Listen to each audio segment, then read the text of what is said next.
Base తగ్గించాలి. క్రీస్తునందు ప్రియమైన దేవుని పిల్లలారా, మీ అందరికీ మన ప్రభువును మన రక్షకుడునైన యేసుక్రీస్తు వారి శ్రేష్టమైన నామములో మొదటగా నా శుభవందనము తెలుపుకుంటున్నాను. దేవుడు మనకు అనుగ్రహించిన ఈ మంచి సమయంలో ఈ యొక్క శుభ శుక్రవారం అనే ఒక మంచి దినంలో దేవుడు ప్రభు అయిన యేసుక్రీస్తు వారు సిలువలో పలికిన 7 మాటల విశిష్టతను ప్రాముఖ్యతను మనము మొదటి మాటగా విన్నాము. ఇప్పుడు ఆయన ఈ భూమి మీద తన జీవితంలో ఆఖరి క్షణాలలో ఈ భూమి నుండి ఆయన వెళ్ళిపోబోతున్నాడు. ఆ ఆఖరి క్షణాలలో పలికిన 7 మాటలు చాలా ప్రాముఖ్యమైనవి, చాలా విశిష్టత కలిగినది. కాబట్టి మనము ఒక్కొక్క మాటని ఎంతగా మన ఆత్మీయ జీవితానికి మనము అన్వయించుకోవాలో మనము ఆలోచించాలి.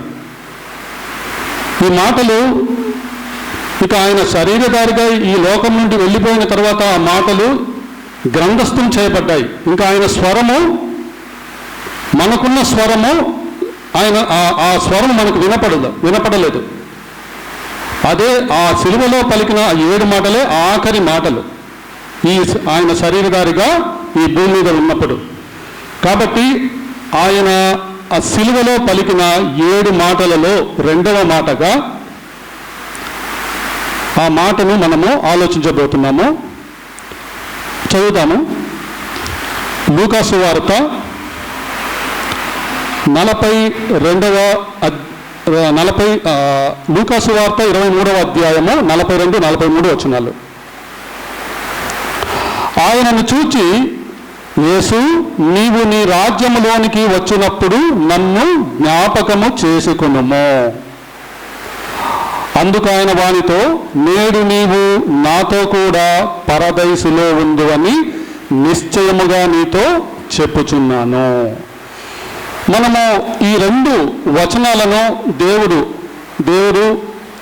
తర్వాత దొంగ ప్రభు అయిన యేసుక్రీస్తు వారు దొంగ ఆ సంభాషణను మనము ఇక్కడ చూస్తున్నాం. దానికి ముందుగా కొన్ని వచనాలు ఉంటాయి. ఆ సందర్భాన్ని, ఆ వచనాల నుంచి మనం ఇక్కడ చదివి ఆలోచిస్తే మనకు అర్థమవుతుంది. 39 నుంచి మనం ఆలోచిస్తాం. 39వ వచనం నుండి, లూకాసు వార్త 23వ అధ్యాయము 39 నుండి 43 వచనంకు చదివితే మనకు పూర్తిగా అర్థమవుతుంది. వేలాడవేయబడిన ఆ నేరస్తులలో ఒకడు ఆయనను దూషించుచు, నీవు క్రీస్తువు కదా, నిన్ను నీవు రక్షించుకొనుము, మమ్మను కూడా రక్షించుమని చెప్పాను. అయితే 2వ వాడు వానిని గద్దించి, నీవు అదే శిక్షావిధిలో ఉన్నావు గనుక దేవునికి భయపడవా? మనకైతే ఇది న్యాయమే, మనము చేసిన వాటికి తగిన ఫలము పొందుచున్నాము, కానీ ఈయన ఏ తప్పిదమును చేయలేదని చెప్పి ఆయనను చూచి, యేసు, నీవు నీ రాజ్యములోనికి వచ్చినప్పుడు నన్ను జ్ఞాపకము చేసుకొనుమనెను. అందుకు ఆయన వానితో, నేడు నీవు నాతో కూడా పరదైసులో ఉండు అని నిశ్చయముగా నీతో చెప్పుచున్నాను. ఈ సందర్భాన్ని మనం ఆలోచిస్తే, సువార్తలు 4 రాశారండి. రాశారా? సువార్తలు 4 రాశారు. ఆ 4లో 2 శిష్యులు ఉన్నారు. మత్తయి గారు శిష్యుడే. 12 మంది అపోస్తలుల్లో మత్తయి గారు శిష్యులే. మత్తయి సువార్త, యోహాను సువార్త, యోహాను గారు శిష్యుడే. కానీ మార్కు శిష్యుడు కాదండి. మార్కు శిష్యుడు కాదు. మార్కు ఆ గ్రంథాన్ని, ఆ సువార్తను రాసింది పేతురు గారి ద్వారా రాశాడు. పేతురు చెప్పగా మార్కు రాశారు. అలానే ఈ మార్కు గారైనా మత్తయి గారు, యోహాను గారు యూదులు. అపోస్తలులు మత్తయి, యోహాను యూదులు, మార్కు కూడా యూదుడే. కానీ లూకా గారు మాత్రం అన్యుడు, యూదేతరుడు అంటారు బైబిల్ గ్రంథంలో. అంటే యూదుడు కానివాడు లూకా గారు. ఎందుకంటే ఈ లూకా గారు ఆ సువార్తను రాయడానికి పరిశుద్ధాత్మ ప్రేరణ ఆయనకు లభించింది. పరిశుద్ధాత్మ ద్వారా లూకా గారు అన్యులుగా ఉన్నవారు క్రైస్తవ్యాన్ని స్వీకరించిన తర్వాత యేసుక్రీస్తుని గురించిన ఆ యొక్క ఆయన సంపూర్ణమైన చరిత్ర గురించి ఎవరికీ అవగాహన లేదు. ఆ రోజుల్లో మనకున్నట్టుగా బైబిల్ లేదు. ఎప్పట్లో మొదటి శతాబ్దంలో అందరూ యేసుని నమ్ముకున్నారు. ఎవరు? అపోస్తలులందరూ చెప్పుచుండగా యేసుక్రీస్తుని మౌఖికంగా, అంటే మాటల ద్వారా, అప్పుడు గ్రంథస్థం చేయబడలేదు, గ్రంథం లేదు. యేసుక్రీస్తుని గురించిన పూర్తి అవగాహన ఎవరికీ లేదు. కాబట్టి యేసుక్రీస్తునందు విశ్వాసం ఉంచారు. యేసుక్రీస్తు ఆయన వచ్చారు, సిలువ వేయబడ్డారు, 3వ దినమున ఆయన పునరుద్ధరణయ్యాడు, లేపబడ్డాడు, దేవుని యొద్దకు చేరాడని ఈ యొక్క మౌఖిక సంబంధం, మౌఖికంగా అంటే ఇలా మాటల ద్వారా చెప్పుకునేవాళ్ళు. అక్కడక్కడ కొద్దిగా వాసి ఉండేవాళ్ళు కొంతమంది యేసుని గురించి. కానీ సంపూర్ణమైన యేసుక్రీస్తుని గురించిన సంపూర్ణ అవగాహన ఆ రోజుల్లో క్రైస్తవులకు, అంటే క్రీస్తును అంగీకరించిన వారికి లేదు. కాబట్టి వాళ్ళందరికీ, ఎవరికైతే యేసుని ప్రేమిస్తున్నారో, యేసుక్రీస్తునందు విశ్వాసం ఉంచుతున్నారో వాళ్ళందరికీ యేసుక్రీస్తుని గురించిన పూర్తి అవగాహన, అంటే సంపూర్ణమైన అవగాహన.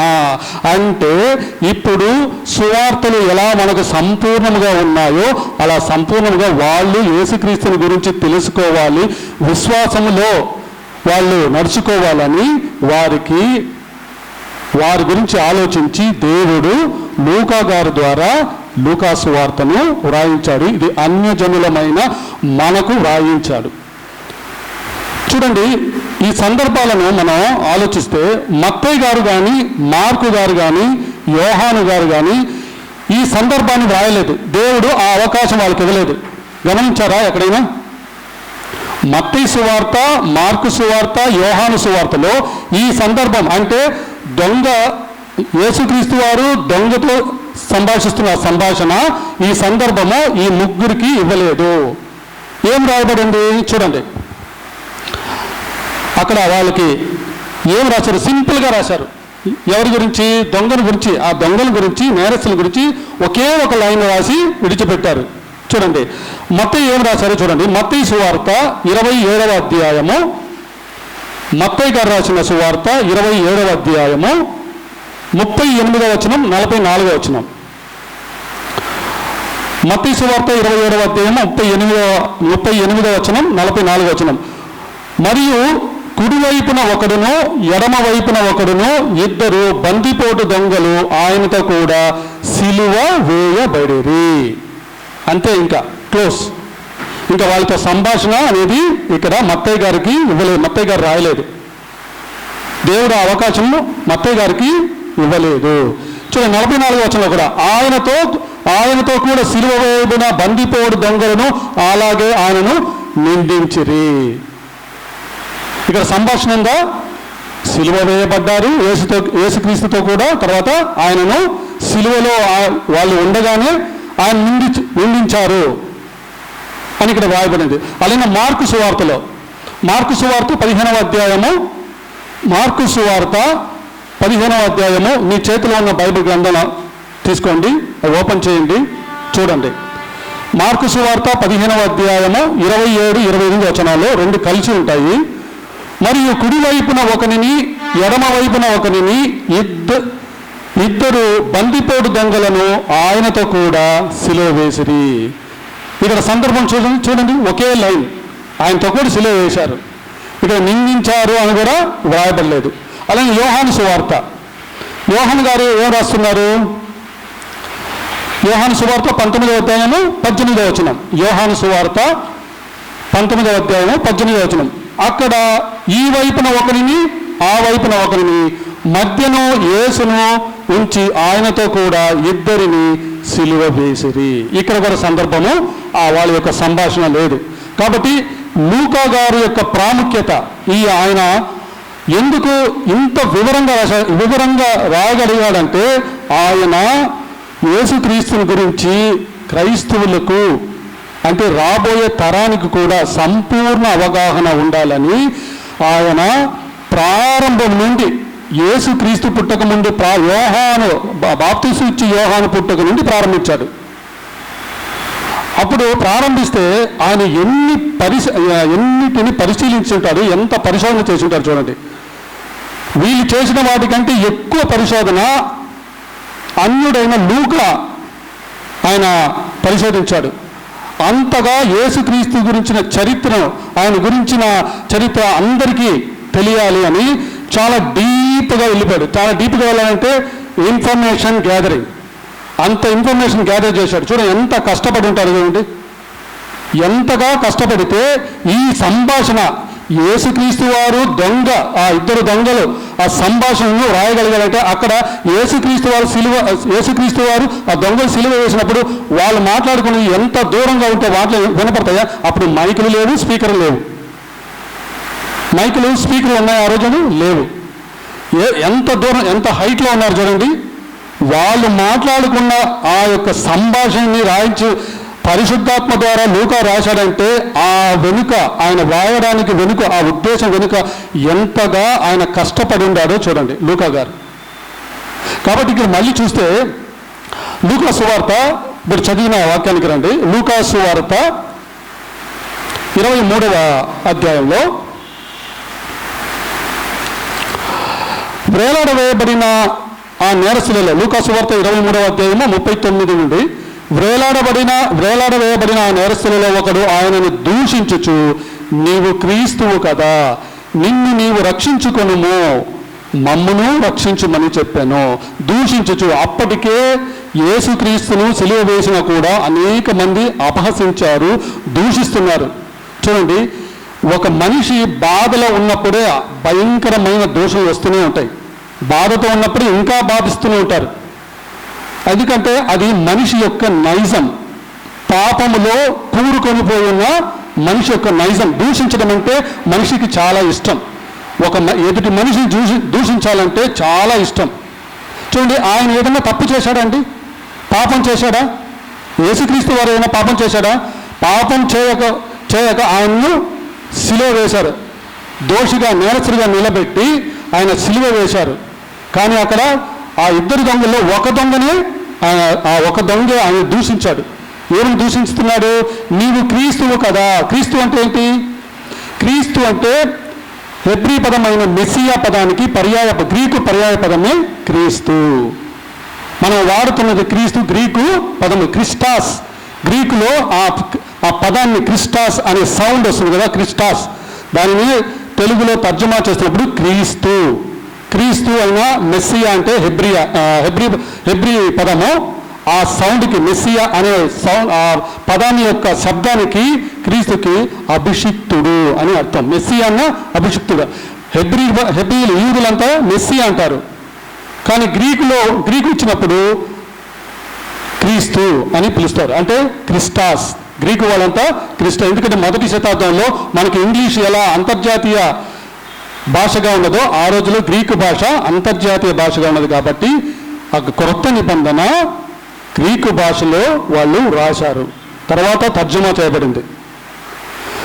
ఇక్కడ ఆ నేరస్తులలో ఒకడు ఆయనను దూషించుచు. ఆయన ఏం పాపం చేశాడండి? ఏదైనా పాపం చేశాడా? దూషించడం అంటే మనిషి యొక్క నైజం. ఇప్పుడు చెప్పినట్టుగా నీవు క్రీస్తువు కదా, నిన్ను నీవు రక్షించుకొనుము. అక్కడ చిలువ వేశాడు. ఈ 2 చేతులు, తర్వాత ఆయన మేకులతో, 3 మేకులతో ఆయన సిలువ వేసి చాలా విపరీతమైన వేదన పడుతున్నాడు. శరీర వేదన, భయంకరమైన వేదన. అప్పుడు అక్కడి నుంచి తప్పించుకోగలమండి? నిన్ను నీవు రక్షించుకునమంటే తప్పించుకోనే కదా అర్థం. నువ్వు తప్పించుకొని మమ్మల్ని కూడా తప్పించు ఇక్కడి నుంచి అంటే ఎంత హేళన చేస్తున్నాడు చూడండి అతను. కానీ ఇంకొక దొంగ ఏమంటున్నాడు చూడండి. అయితే 2వ వాడు వాడిని గద్దించి ఏమంటున్నాడు? నీవు అదే శిక్షా విధిలో ఉన్నావు గనుక దేవునికి భయపడవా? నీవు అదే శిక్షా విధిలో. ఏ శిక్షా విధిలో? నువ్వు తప్పు చేసి శిక్ష అనుభవిస్తున్నావు. ఈ రోజుల్లో తప్పు చేస్తే శిక్ష కూడా అనుభవించడానికి ఇష్టం లేదు మనిషికి. దాంట్లో నుంచి తప్పించుకోవాలని చూస్తుంటాడు. అంతే కదా, మనిషి యొక్క నైజం అంతే కదా. తప్పు చేసిన తర్వాత దాని నుంచి ఎలా తప్పించుకోవాలి అని చూస్తుంటారు. అదే ఒక ధోరణి ఇక్కడ కనబడుతుంది. మనిషి యొక్క నైజము ఆదాము పాపము చేసిన నాటి నుండి ఇప్పటి వరకు ఆ యొక్క పాపపు నైజము ఇంకా మనిషిలో అలానే ఉన్నది, ఆ పాపపు స్వభావము. కాబట్టి ఇక్కడ అయితే రెండోవాడు వాడిని గద్దించి, నీవు అదే శిక్షా విధిలో ఉన్నావు గనుక నీవు దేవునికి భయపడవా, నీవు ఇంతగా తప్పు చేశావు, నువ్వు మారు మనసు పొందవా అంటే దేవునికి భయపడవా అంటే నువ్వు ఇంత శిక్ష అనుభవిస్తున్నా కూడా నీవు చేసిన పాపానికి, నీవు చేసిన నేరానికి ఇంతగా రోమా ప్రభుత్వం నిన్ను నేరస్తుడిగా చేసి నిన్ను సిలువ వేసి నువ్వు ఇంకా కొద్దిసేపట్లో చావబోతున్నావు. చావు స్థితిలో ఉన్నా కూడా నువ్వు మారవా, దేవునికి భయపడవా అని రెండోవాడు మారు మనసు పొందాడు. అక్కడ ఆయన రెండోవాడు చెబుతూ, మనకైతే ఇది న్యాయమే. చూడండి, అతను ఒప్పుకుంటున్నాడు, మనకైతే ఇది న్యాయమే. మనము దొంగతనం చేశాము, ఎన్నో నేరాలు చేశాము, కాబట్టి మనకి ఈ శిక్ష వచ్చింది, ఇది మన న్యాయం. ఇది ఎప్పుడైతే అతను తప్పును ఒప్పుకున్నాడో అక్కడ దేవుని మనసులో, ప్రభువు మనసులో అతను చోటు వచ్చింది. దేవుని మనసులో చోటు అతను సంపాదించుకున్నాడు. మనకైతే ఇది న్యాయమే, మనము చేసిన వాటికి తగిన ఫలము పొందుచున్నాము, అక్కడ శిక్ష అనుభవిస్తున్నాం, మనం ఇప్పుడు అనుభవిస్తున్నాము, అది కరెక్టే. కానీ ఈయన ఏ తప్పిదము చేయలేదు. ఎవరు ఈయన? యేసుక్రీస్తు వారు ఏ తప్పిదము చేయలేదు, కానీ ఈయన కూడా శిక్ష అనుభవిస్తున్నాం. ఎందుకు అనుభవించాలి? తప్పు చేసినా మనము అనుభవిస్తున్నాము, ఇది న్యాయం మనకి. ఎంతమంది అండి ఇలా ఆలోచిస్తున్నారు? మనము తాము చేసిన తప్పుకు పశ్చాత్తాప పడేవాళ్ళు ఎవరు? ఎంతమంది పశ్చాత్తాప పడాలండి? ఎవరైతే తాము చేసిన పాపానికి పశ్చాత్తాప పడి మారు మనసు పొందుతారో ఆ వాళ్ళని దేవుడు యేసుక్రీస్తు వారు తన సన్నిధికి చేర్చుకుంటాడు. ఆఖరి క్షణం అతనిది. ఎవరు? ఆ దొంగది. ఆఖరి క్షణం, ఇంకా కొద్దిసేపులో చనిపోబోతున్నాడు. అప్పుడు ప్రభు ఏమంటున్నారు చూడండి, ఆయనను చూచి యేసు అతనితో మాట్లాడిన తర్వాత రెండవ దొంగ ఆయనను చూచి, యేసు నీవు నీ రాజ్యములోనికి వచ్చినప్పుడు నన్ను జ్ఞాపకము చేసుకున్నాము అంటే ఎందుకు ఇలా చెప్పగలిగాడు? ఆ రెండవ దొంగ ఎందుకు ఇలా దేవునితో, యేసుక్రీస్తు ఇలా ఎందుకు అడగగలిగాడు? ఎందుకంటే ఈయన బోధలన్నీ విని ఉన్నాడు. జన సమూహములతో ఈయన బోధిస్తున్నప్పుడు, శిష్యులతో మాట్లాడుతున్నప్పుడు ఆ జన సమూహంలో ఎప్పుడో ఒకరోజు వీళ్ళిద్దరు విన్నారు, కానీ ఇద్దరిలో ఒక్కరికి మాన మనసు వచ్చింది. అప్పుడు జ్ఞాపకం వచ్చింది, సిలువలో ఉన్నప్పుడు దొంగ జ్ఞాపకం వచ్చింది. నీవు నీ రాజ్యములోనికి అంటే నీ రాజ్యముతో వచ్చినప్పుడు నన్ను కూడా నన్ను జ్ఞాపకం చేసుకునే లోపల అతను ఇంకా నెక్స్ట్ ఛాన్సే లేదు. బాప్తిసం లేదు, అక్కడ బాప్తిసం లేదు, నీళ్ళ ముంచి. ఇంకా అక్కడ యేసుక్రీస్తు ఏమన్నారు? అక్కడ ఏమి, నువ్వు పోయి బాప్తిసం తీసుకోవాలి, సంఘంలో చేరాలి, అపోస్తుల బోధ వినాలి, సహవాసంలో ఉండాలి, రొట్టి విరచాలి, ఇవన్నీ ఏమీ లేదు. జస్ట్ మారు మనసు పొందిన వెంటనే జాక్పాట్, నిత్య జీవం వచ్చింది అతనికి. ఏమంటున్నాడు? అందుకైన వానితో, నేడు నీవు నాతో కూడా పరదైసులో ఉండువని నిశ్చయముగా నీతో చెబుతున్నా. చూడండి, ఇలాంటి లక్కు ఎవ్వరికి దక్కలేదండి, ఒక్క దొంగకి తప్ప. ఆఖరి క్షణం జస్ట్ చనిపోబోతున్నాడు, నెక్స్ట్ నరకానికి వెళ్ళాల్సింది, జస్ట్ మిస్. అక్కడ నరకానికి వెళ్ళాల్సిన ఆ దొంగ నిత్య జీవాన్ని, మారు మనసు పశ్చాత్తాపం పొందడం వల్ల నిత్య జీవాన్ని స్వతంత్రించుకున్నాడు. పరదేశం అంటే నిత్య జీవాన్ని. పరదేశంలో హేబేలు నుండి చనిపోయే భక్తులందరూ పరదేశంలో ఉన్నారు. అబ్రహాము, మన లూకాసు వార్తలు చదివితే లాజరు అబ్రహామును రొమ్మున ఆనుకొనుటకు దేవదూతలు అతని కొనిపోయబడ్డారు అని రాయబడింది. అబ్రహాం ఎక్కడున్నాడు? పరదేశంలో ఉన్నాడు. భక్తులందరూ పరదేశంలో ఉన్నారు. ఇక్కడ దొంగకు కూడా అంత దొంగతనం చేసిన లాస్ట్ మినిట్ చనిపోయే ముందు, ఒక్క క్షణముకు ముందు అతనికి పరదేశు నిత్య జీవము అతనికి దక్కింది. దేవుడు ఈ సందర్భంలో దేవుడు కోరుకునేది ఏంటంటే పశ్చాత్తాపము, మారు మనస్సు. ఆయనకు మారు మనసు కావాలి, పశ్చాత్తాపపడాలి. అందుకైన వారితో నేడు నీవు నాతో కూడా, ఇంకా నేడు నెక్స్ట్ మినిట్ కూడా లేదు, ఈరోజే నేడు నీవు నాతో కూడా పరదైసులో ఉండు అని నిశ్చయముగా నీతో చెప్తున్నావు. పరదైసు అనే మాట క్రొత్త నిబంధనలో 2 సందర్భాల్లో వాడబడింది. అది లూకా సువార్తలో, తర్వాత కొరింథీయులకు రాసిన 2వ పత్రిక 12వ అధ్యాయము 4వ వచనంలో అపోస్తలుడైన పౌలు గారు కొరింథీయులకు పత్రిక రాస్తూ ఆ పదాన్ని వాడాడు. కొరింథీయులకు రాసిన 2వ పత్రిక 12వ అధ్యాయము 4వ వచనం చూడండి. స్టార్ట్ చేద్దాం మనం. కొరింథీయులకు రాసిన 2వ పత్రిక, కొరింథీయులకు రాసిన 2వ పత్రిక 12వ అధ్యాయము 4వ వచనం.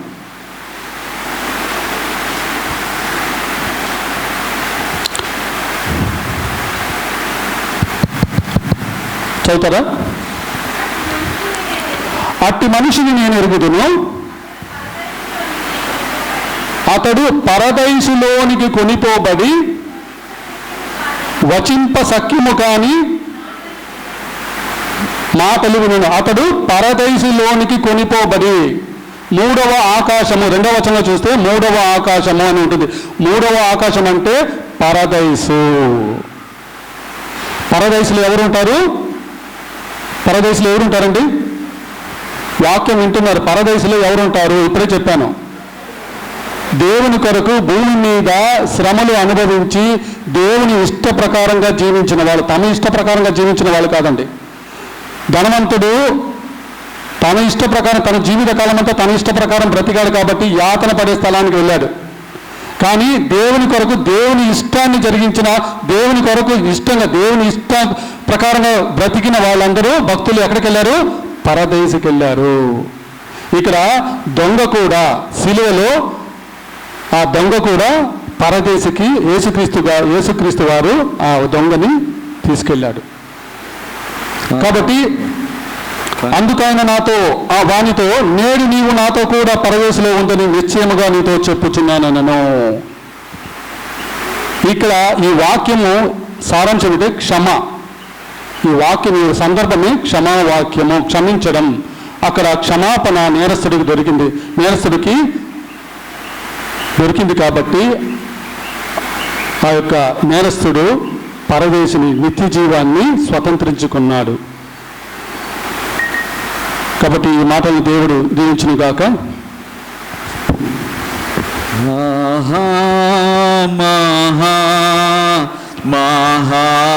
మహాశరణ్య విమోచక ద్రోహరహిత చంపే నిను నా దోషమే